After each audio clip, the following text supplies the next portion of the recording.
What up YouTube, Topaz Yates back for the finale of the XXL Freshman Cyphers and such, man, in which this one had Dave East and Herbo on it. And this is quite honestly the best cypher of them all and such, man, and the reason being is because there's only two of them on there, and both of these guys on here are top 4 in a freshman class where only 4 people actually matter. Because outside of Dave East, Lil Dicky, Herbo, Denzel Curry, there's nothing. Like, these are the only guys that actually brought something to the table. With the most lyrical being Lil Dicky and Dave East, but yet Herbo and Denzel Curry brought certain fundamentals that create solid musicianship. Now in the cypher, Dave East definitely had his moments talking about how it's like his grandmother fell, how he had to pick grams up. Solid punchline there. It's just the thing that kind of annoyed me is when he just started talking that whole fashion rap and such.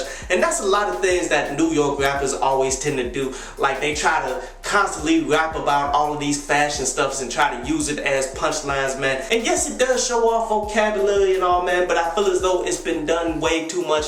And two, people need to get over the whole fashion and all of that stuff as well, man, because that's just meaningless stuff. And then Herbo definitely went in with the wordplay and such, man, especially when he started talking about holy, in which he's saying how people want to come up and shoot him and leave him holy, which pretty much means have a whole bunch of holes in them from the guns. And then saying how he'll retaliate and leave these people holy, pretty much saying that he'll go so hard that they'll turn to Christ for help. And a lot of people been telling me how Herbo is one of the best and everything that's in this class, and I respect him. I would honestly say he's the 4th best in this class and such, man. But yet there's just some things that are holding him back, like his delivery is ultimately flawed, and the overall potency of his bars just isn't on the same level as others that's involved in this class. But yet ultimately you got to respect those 4 people, man, and nobody else in this class. But this concludes today's review, man, and now we're gonna jump into a brief instrumental from underground producer Nicotine Beats before we take some of your questions.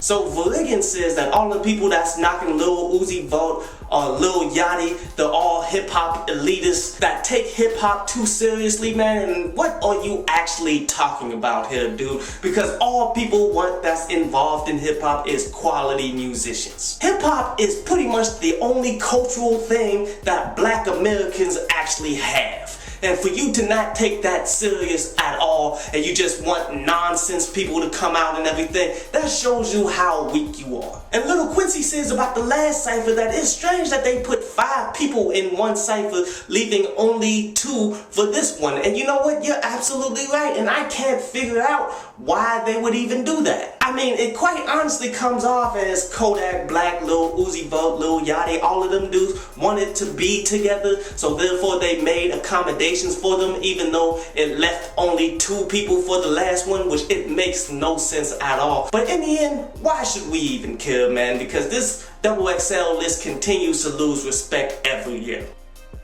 I hope you enjoyed the show.